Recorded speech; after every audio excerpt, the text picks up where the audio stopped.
estamos en el punto en el que, independientemente de las herramientas que decíamos, nos contabas, los portales, los centros educativos, las candidaturas, los headhunters, las candidaturas espontáneas, las candidaturas internas o dinámicas como la vuestra, ¿no? Que atraéis gente en redes sociales y hacéis experiencias. Independientemente de eso, llega un momento en el que tú tienes candidatos, muchos candidatos en algunos casos.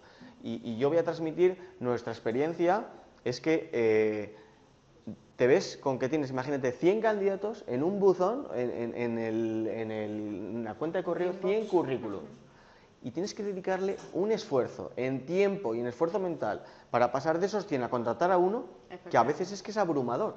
Entonces necesitamos un proceso. Exacto, tiene que ser un proceso muy estructurado justo para eso, para quitarle que sea algo abrumador, ¿vale? Sí. Entonces, claramente, ¿cuáles son las fases? Tú tienes un inbox con 400 currículums, ¿vale?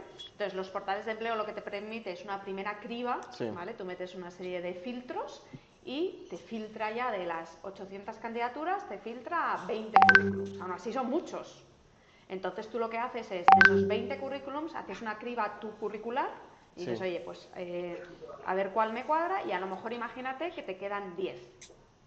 En el momento en el que te quedan 10, tú tienes que contrastar varias cosas. Primero, tienes que llamarles, tienes que hacer una entrevista telefónica para, sí, contrastar varias cosas. Primero, la disponibilidad, porque hay veces que a lo mejor la gente ha aplicado, sí, y a lo mejor al día siguiente o al tiempo su situación ha cambiado, ¿vale? Entonces tienes que llamarles por teléfono a estas 10 personas para contrastar, primero, la disponibilidad.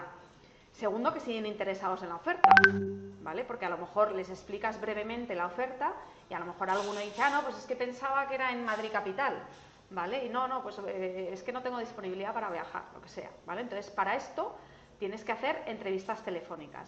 Estas entrevistas son una primera criba, entonces mi recomendación es que sean como mucho, de 15 minutos, media hora, sí, ¿vale? Donde tú contrastas efectivamente la disponibilidad del candidato, las motivaciones y los intereses, y le emplazas a una entrevista presencial, que esa es la segunda fase del proceso, ¿vale? Una vez que les has hecho esas breves entrevistas telefónicas, les emplazas de una manera presencial y haces una entrevista. Normalmente nosotros lo que aconsejamos es que esa entrevista la hagas con el responsable al que va a reportar, ¿vale? Sí. Porque ganas en eficiencia. Entonces, normalmente hay una persona de recursos humanos y otra persona de negocio, en la que durante 1 hora o 2 horas como mucho, pues hacen la entrevista al candidato, ¿vale? Esa sería la segunda parte del proceso, las entrevistas. Y luego ya, una vez que... ¿A cuántos candidatos entrevistáis por puesto, más o menos? A unos 10 como mucho, vale. Entre 5 y 10 candidatos. Vale. ¿Vale? Ahora vamos a explicar luego cómo se hace una entrevista, pero tú entrevistáis a 5 o 10 candidatos y tomáis la decisión, elegís al candidato final. Sí. Una vez que se elige, que eso se elige con el negocio, lógicamente luego tienes una reunión con el manager y dices, oye, hacéis un breve informe de todos los candidatos, de las fortalezas de cada uno, como un DAFO de cada uno de los candidatos, ¿vale? Y tomáis la decisión. Y entonces ya es la última fase del proceso, que es, le llamas al candidato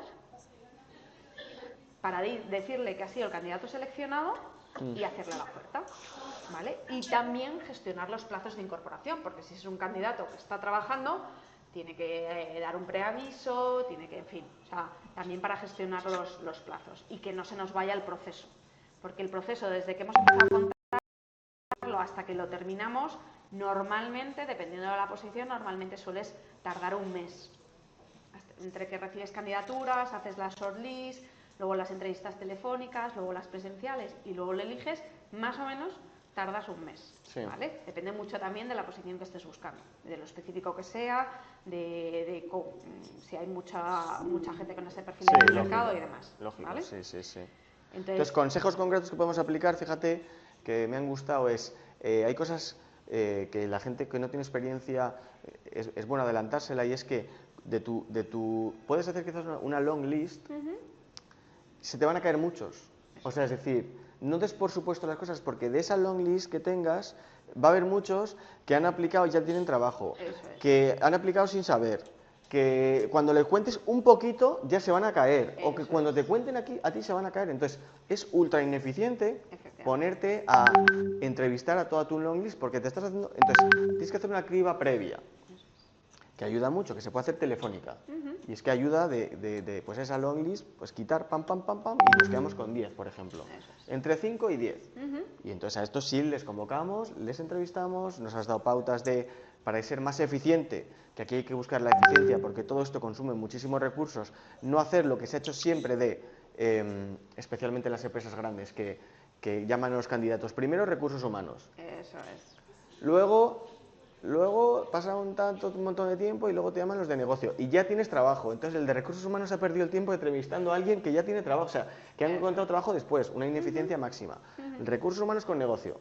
Si son procesos muy complicados, pues igual se hace una segunda, ¿no? Eso es, con determinados, del comité de dirección, por el ejemplo, comité de para que dirección. tome decisión y demás, pero sí. O sea, tienes que tener muy claro, la primera criba curricular te ayuda a los portales de empleo. Sí. De esa sacas unos, yo qué sé, 200 o 20, de 20 a 200 candidatos, ¿vale? Entonces luego tú haces una criba curricular que contrastas con una entrevista telefónica. De las que se te van a caer muchos por distintas situaciones que... Eso es. O sea, es decir, lo que no se puede hacer es, de primeras, una shortlist sin tener en cuenta que muchos se te van a caer. Eso es. Porque se te caen la mitad de esos y ya... No. Cuando hagas la shortlist, has tenido que haber hecho una entrevista telefónica previa. Eso es. ¿Vale? Y entonces ya te quedas con una shortlist que entrevistas presencialmente. En este caso, como te comentaba antes, ahora en el mercado hay cantidad de herramientas que te permiten hacer una entrevista presencial a distancia. ¿Vale? Entonces, eso es una herramienta más de agilidad o de eficiencia a la hora de acortar tiempo en el proceso, ¿vale? Pero bueno, en cualquier caso, la entrevista, ya sea presencial o a distancia, se tiene que dar. Sí. Y lo mismo, pues una entrevista de 1 hora o 2 horas con alguien del negocio. Sí. Y después de esa entrevista ya salís el negocio y tú con una decisión, o sea, negocio y recursos humanos con una decisión. Sí. Y llamas al candidato para comunicarle la decisión. Esto es importante, ¿por qué? Porque si dejas pasar mucho tiempo, al candidato una vez más le puede haber salido trabajo o cualquier cosa, o que le hayan hecho una contraoferta o demás. Entonces, también por eso es importante utilizar todas las herramientas que hay en el mercado para cortar tiempos y maximizar la eficiencia y la eficacia de estos procesos.